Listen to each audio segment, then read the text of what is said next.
Sportscenter. I'm Chris Berman. Well, let's get straight to the action. In our first game this week, we had the Jaguars squeeze out a 4-point victory. In a long-standing AFC rivalry, we had the Browns pick up their 6th win of the year. We had a big injury in this one, and Trey has the lowdown for us. Trey?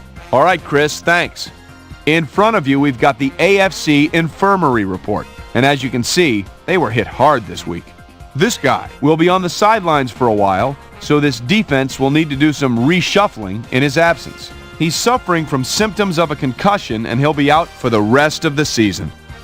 In front of you, we've got the NFC list. And as you can see, they could form their own MASH unit. This guy won't see action for a while, so this offense is going to have to make do without him. Tests at the stadium revealed a broken kneecap, so he'll be out for the rest of the regular season. Now we'll move on to our top story of the day. This guy will be on the sidelines for a while, and that is not good news for his club. So that'll do it for now. Chris, let's send it back to you. The Chargers won this contest and will now move to 3rd place in the AFC West. Bengals, Colts. Place in Brooks got the carry here.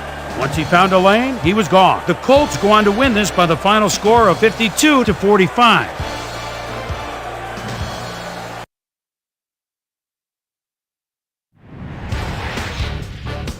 The Panthers generated some decent numbers for a team ranked at the bottom of the league, but they still ended up losing this week.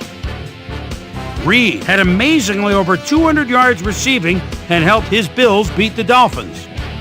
Up in the Pacific Northwest in Seattle, the city by the Sound, we had the Seahawks get nipped by 3 points. Lions, Packers. Sound. Howard would come up with a huge play on special teams as he'd field a punt and bring it back the other way. The Packers win this one by the final score of 34-20.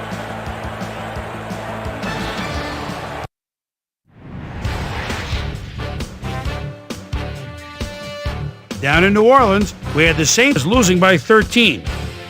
The Giants defense had a ton of sacks in their victory at Giants Stadium.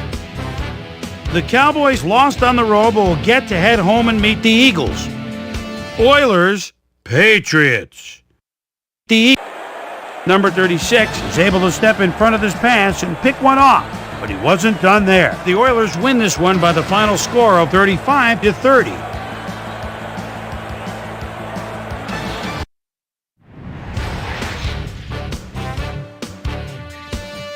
The Broncos won this contest but will stay at the 2nd place in the AFC West.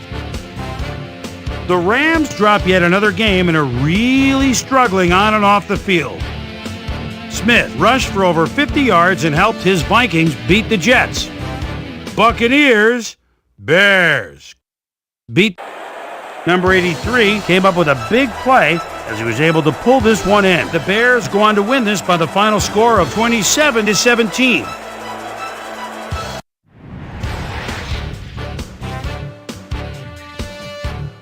All right, Chris, thanks. Just 2 weeks to go until the playoffs arrive, and just as we do every year, we're looking at a number of interesting races as teams jockey for position. We'll start it out in the AFC. Meanwhile, over in the NFC, the playoff picture looks like this.